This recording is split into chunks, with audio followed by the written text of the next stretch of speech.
Fique à vontade. A gente está muito feliz em conhecer a famosa deliciosa. Bonita, por que você costuma ainda tanto tempo?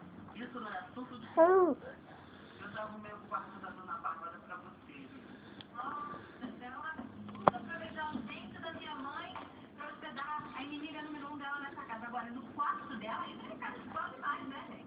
Não, só porque já tá no lado da mãe. A sua pirralha. Quem tá na sua aqui é você, amor. Não, Malu. Se ia ficar no quarto, eu não me sentiria bem.